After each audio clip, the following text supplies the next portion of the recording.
Hello guys, welcome to my review. Let's see the non-spoiler review of movie Tantra. Heroine Ananya Nagalla in lead role and alage heroine Saloni in special role. So ఓవరాల్గా movie ఎలా ఉందంటే ఎందుకో నేనైతే movie connect కాలేకపోయినా కొన్ని sequences అస్సలు work out కాలే. ట్రైలర్లో చూపించినంత impact మూవీలో ఆ సీన్స్ అస్సలు కనిపించట్లేదు. ఈ cinema story and plot line వచ్చేసి రేఖ అంటే అనన్య నాగల్ల క్యారెక్టర్ మీద క్షుద్ర పూజలు జరుగుతాయి. తన బాయ్ ఫ్రెండ్ తేజాకి ఈ విషయం తెలుస్తుంది. ఆ క్షుద్ర పూజలు ఎవరు చేస్తున్నారు, ఎందుకు చేస్తున్నారు అని తెలుసుకోవాలి. ఇదే స్టోరీ లైన్ మూవీది. ఇక ఎలా తెలుసుకుంటారు ఇవన్నీ మనం మూవీలో చూస్తాం. ఇంకా ఈ మూవీ గురించి క్లియర్గా మాట్లాడాలంటే హారర్ సినిమాల్లో మనకి బాగా వర్కౌట్ కావాల్సింది హారర్ సీన్స్. ఆడియన్స్ ఎంత భయపడితే ఆ సినిమా అంత ఎక్కువ వర్కౌట్ అవుతుంది. బట్ తంత్ర విషయంలో అవి టోటల్గా ఫెయిల్ అయ్యాయి. Mainly horror sequences. ఆడియన్స్ భయపడకపోతే ఆ సీక్వెన్స్ వర్కౌట్ కానట్టే. మనం చూస్తున్నంతసేపు దీనికి భయపడాలా ఏంటి ఇదేనా అన్నట్టు ఫీల్ వస్తుంది. అండ్ మూవీని టోటల్గా 6 పార్ట్స్గా చూపించారు. రక్తదాహం, పాతాల కొట్టి, శత్రువు ఆగమనం, ముసుగులో మహంకాళి, వజ్రోలి రతి, చిన్న మాస్తా దేవి.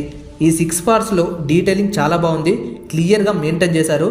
But at the same time ఆ డీటెయిలింగే ఎక్కువ ల్యాగ్ అనిపించింది.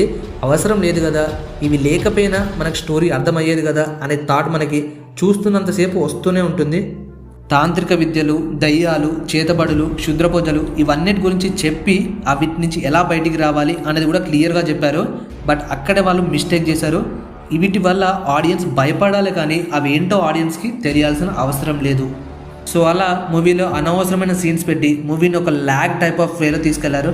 మూవీ మొత్తంలో మేజర్ ప్లస్ పాయింట్ ఏంటంటే క్లైమాక్స్.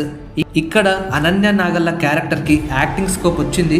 అలాగే వేరే పర్ఫార్మెన్స్ కూడా climax was best part. Positives అంటే BGM, concept and story. Bold scenes కూడా బాగానే అనిపించాయి. Climax was wonderful. And negatives అంటే ఎగ్జిక్యూషన్, బోరింగ్ నేరేషన్, అనవసరమైన సీన్స్ వల్ల ల్యాగ్ చేశారు. క్వాలిటీ లేదు. ఒక లో బడ్జెట్ ఫిలిం చూస్తున్నామని అనిపిస్తుంది. ఇది లో బడ్జెట్ అయినప్పటికీ ఆ ఫీల్ రాకుండా మెయింటైన్ చేయాలి. బట్ అక్కడ ఫెయిల్ అయ్యారు. అండ్ హారర్ సీన్స్ ఇవైతే టోటల్గా ఫెయిల్ అయ్యాయి. అండ్ నెక్స్ట్ పర్ఫార్మెన్సెస్ వచ్చేసి రేఖా క్యారెక్టర్లో అనన్య నాగల్ల ఓకే అనిపించింది.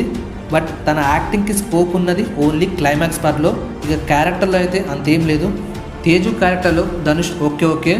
Saloni special role as Rajeshwari. ఈమె మూవీలో ఒక ఎమోషనల్ కనెక్ట్ మాత్రమే ఉంది, ఎక్కువ ఇంపాక్ట్ ఏం చూపించలే.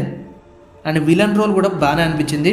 మిగతా యాక్టర్స్ అందరూ వాళ్ళ క్యారెక్టర్స్ని బాగానే చేశారు. సో ఫైనలీ నేను చెప్పేది ఏంటంటే కాన్సెప్ట్ బాగుంది, స్టోరీ కూడా బాగా అనిపించింది. దాన్ని ఎగ్జిక్యూట్ చేసే లెవెల్లో మాత్రం ఎక్కడో మిస్ అయింది పాయింట్. అండ్ బిగ్గెస్ట్ మిస్టేక్ ఏంటంటే అనవసరమైన సీన్స్ చూపించడం. ఒకవేళ మీరు మూవీ చూస్తుంటే మీకు ఎలా అనిపించిందో కింద డెఫినెట్లీ కామెంట్ చేయండి. Let's meet in the next review video. Love you all. Bye.